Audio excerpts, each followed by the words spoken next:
क्या होता है जब एक परिवार अपनी जिंदगी को आसान और बेहतर बनाने के लिए एक एआई असिस्टेंट को घर लाता है, पर धीरे धीरे वो एआई उनके हरकतों पर नजर रखने लगती है, उनके डर को महसूस करने लगती है और खुद ही उनके लिए फैसले लेने लगती है। तो क्या वो परिवार इस एआई से भाग पाएंगे या वो एआई उनके सबसे बड़े डर को हकीकत बना देगा? तो कहानी की शुरुआत होती है और हम एक खुशहाल जोड़े को देखते हैं, कर्टिस और मेरेडिथ। उनके 3 बच्चे थे, आयरिस, प्रिस्टिन और कैल। आयरिस का एक बॉयफ्रेंड था जिसका नाम सॉयर था और आज उसका बर्थडे भी था और आयरिस उसको बर्थडे गिफ्ट में अपनी एक प्राइवेट तस्वीर भेजती है। प्रिस्टिन, जिसे हर बात पर कुछ ज्यादा ही चिंता करने की आदत थी, और सबसे छोटा कैल सांस लेने की बीमारी से जूझ रहा था। कर्टिस और मेरेडिथ अपने बच्चों को कार में बैठाकर उन्हें स्कूल और कॉलेज छोड़ने वाले थे और उसके बाद कर्टिस अपने ऑफिस में अपने बॉस से मिलने वाला था।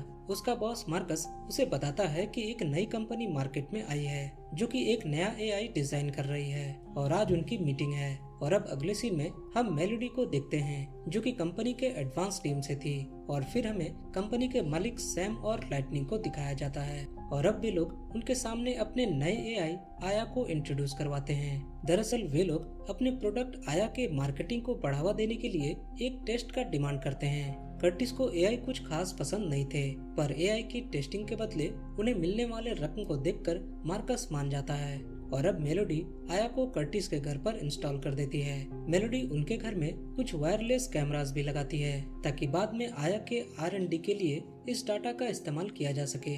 और अब वो पल भी आ गया था जब वे लोग आया को एक्टिवेट करने वाले थे।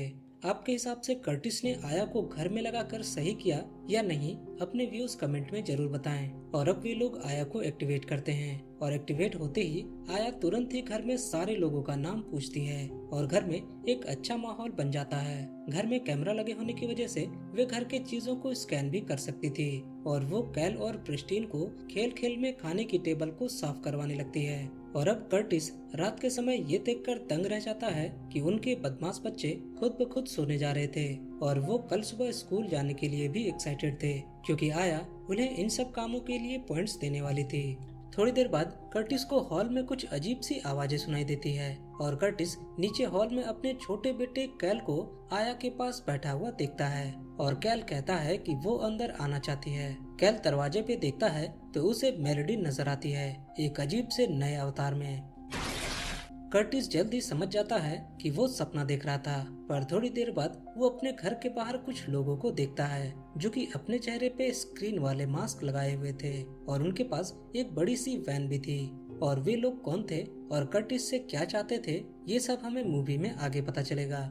अगली सुबह आयरिस कर्टिस के साथ अपने स्कूल जा रही थी कि तभी उसके फोन में अचानक से बहुत सारे मैसेजेस आने लगते हैं और जल्दी उसे पता चलता है कि किसी ने आयरिस के चेहरे की कॉपी बनाकर एक deep fake adult video social media पर डाल दी थी।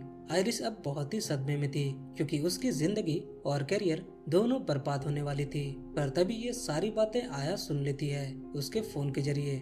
कर्टिस आगे सैम और लाइटनिंग से भी मिलता है और वे लोग कर्टिस को आया के एक सुपर कंप्यूटर को दिखाती है। सैम आगे कहती है कि जो काम सुपर कंप्यूटर 10,000 सालों में करेगी वो काम ये क्वांटम कंप्यूटर बस कुछ ही मिनटों में कर सकती है। और आया बाकी मार्केट में चल रहे एआई से बहुत ही अलग है, वो परिवार के एक सदस्य की तरह है और सैम हर घर में इसे पहुंचाना चाहती थी। पर कर्टिस के मन में अभी भी एआई को लेकर बहुत सारे सवाल थे और खास करके इतनी एडवांस एआई के बारे में। उधर आया आयरिस की मदद करने के लिए उसके फेक वीडियो को बहुत ही बेहतरीन तरीके से काउंटर करती है और कई फैक्ट्स एक वीडियो के जरिए लोगों तक पहुंचाती है, जैसे कि वीडियो में चेहरे के कलर और बॉडी के कलर का अलग होना, वीडियो के वॉइस टोन और आयरिस के वॉइस टोन का अलग होना। और अब बारी थी आयरिस को उन सभी लोगों को फेस करने की जो कि उनकी दोनों वीडियो देख चुके थे। आया आयरिस की हिम्मत को बढ़ावा देती है और फिर हम देखते हैं कि सभी लोग आयरिस के काउंटर वीडियो से बहुत ही इम्प्रेस थे। इसके बाद आया एक और वीडियो बनाती है और उस वीडियो में आया ने आयरिस के डीप फेक वीडियो को बनाने वाले का पता ढूंढ लिया था और वो कोई और नहीं बल्कि आयरिस का बॉयफ्रेंड सॉयर था जो कि अब चाइल्ड पोर्नोग्राफी के केस में जेल जाने वाला था। उधर घर पे मेरेडिथ को आया से बातें करते हुए पता चलता है कि आया ने कैल को गौर से देखा था और उसके सांस लेने के तरीकों से उसे पता चलता है कि कैल को असल में आर्टियल फिब्रिलेशन नाम की एक बीमारी है जिसके बारे में उन लोगों को पता ही नहीं था। और डॉक्टर्स कैल का इलाज कोई और बीमारी समझकर कर रहे थे। मेरेडिथ भी इस बात को सुनकर उस पे विश्वास कर लेती है, क्योंकि मेरेडिथ भी शादी से पहले एक डॉक्टरेट की पढ़ाई कर रही थी, पर अचानक से उसके माता पिता गुजर गए। फिर कर्टिस से उसकी शादी हो गई और अब वो एक मॉम है।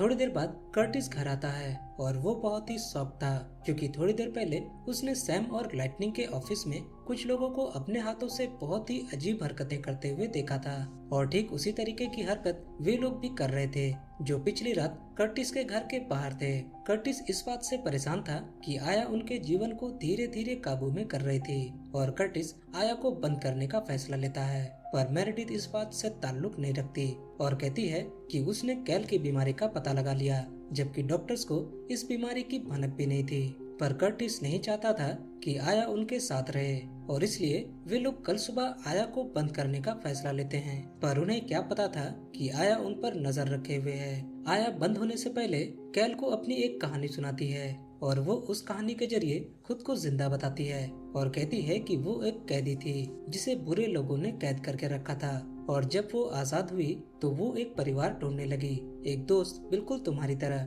और तुम्हारे पेरेंट्स नहीं चाहते कि मैं तुम्हारे साथ रहूं। और अब आया कैल को एक इशारा सिखाती है, जो कि ठीक उसी तरह था जो कि ऑफिस में वे लोग कर रहे थे, और फिर वे लोग भी जो कि स्क्रीन वाले मास्क लगाए हुए थे।